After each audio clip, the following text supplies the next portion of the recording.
অনুসারীরা ইসলাম বিরোধী চুক্তি করায় ইসলামী শরীয়ত অনুযায়ী তাদের একমাত্র সরই ফায়সালা হচ্ছে মৃত্যুদণ্ড। আমরা বিশ্বকে দেখিয়ে দিতে চাই কোন দেশ বিরোধী ইসলাম বিরোধী চুক্তি এই জাতি কখনো মেনে নিতে পারে না। আপনারা কিছুক্ষণ সময়ের মধ্যেই দেখেছেন এখানে কিছু কাগজ পোড়ানো হয়েছে।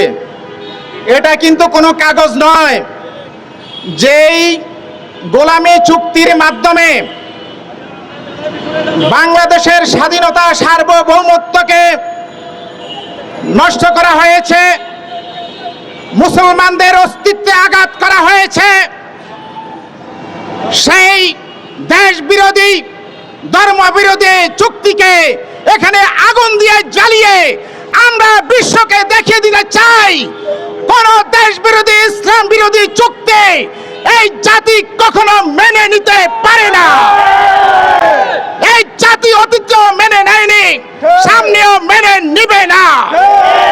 অনতি বিলম্বে এই দেশ বিরোধী ধর্ম বিরোধী চুক্তি বাতিল করতেই হবে।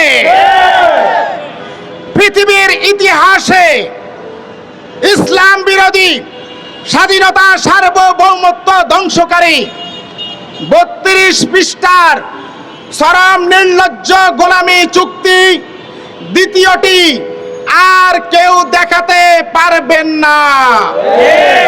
যেই চুক্তি এখানে পোড়ানো হয়েছে এই চুক্তিটি ছিল দেশ বিরোধী ইসলাম বিরোধী চুক্তি।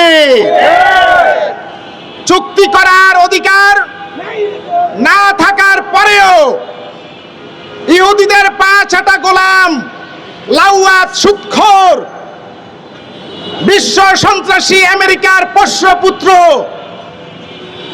শুকরের গোশত আমদানির মূল হোতা, শুকরের গোশত আমদানির মূল হোতা এই লাউয়াত, সুদখোর এবং তার যে উপদেষ্টা ছিল রজার খলিল, বর্তমানে যে বিএনপি সরকারের মন্ত্রিসভায় পররাষ্ট্রমন্ত্রী হিসেবে দায়িত্ব পালন করছে, এই রজার খলিলরা সুদখোর ইউনূস সহকারে তাদের অনুসারীরা ইসলাম বিরোধী চুক্তি করায় ইসলামী শরীয়ত অনুযায়ী তাদের একমাত্র সরই ফায়সালা হচ্ছে মৃত্যুদণ্ড। অনতি বিলম্বে তাদের মৃত্যুদণ্ড বাস্তবায়ন করে দিন ইসলামের প্রতি শ্রদ্ধা সম্মান দেখাতেই হবে। এদেশের 98% মুসলমান কোন অবস্থাতেই সম্মানিত মুসলমানেরা দিনী অনুভূতিতে আঘাত সহ্য করে না এবং সহ্য করতে পারেন না। আপনাদের অনেকেরই জানা রয়েছে 1857 সালে ব্রিটিশ ইস্ট ইন্ডিয়া কোম্পানি সেই এনফিল্ড রাইফেলের টোটায় কাকতুজে শুকরের চর্বি দিয়ে তারা সেটা তৈরি করেছিল, শুকরের চর্বির আবরণ রেখেছিল, যার কারণে সিপাহী বিদ্রোহ সংগঠিত হয়েছে। বর্তমানে বাংলাদেশের মুসলমানকে সংঘাতের দিকে ঠেলে দেয়া হচ্ছে।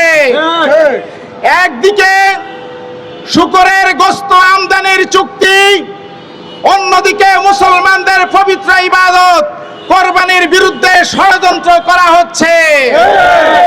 আপনাকে তারা শুকরের গোশত খাওয়াতে চায়।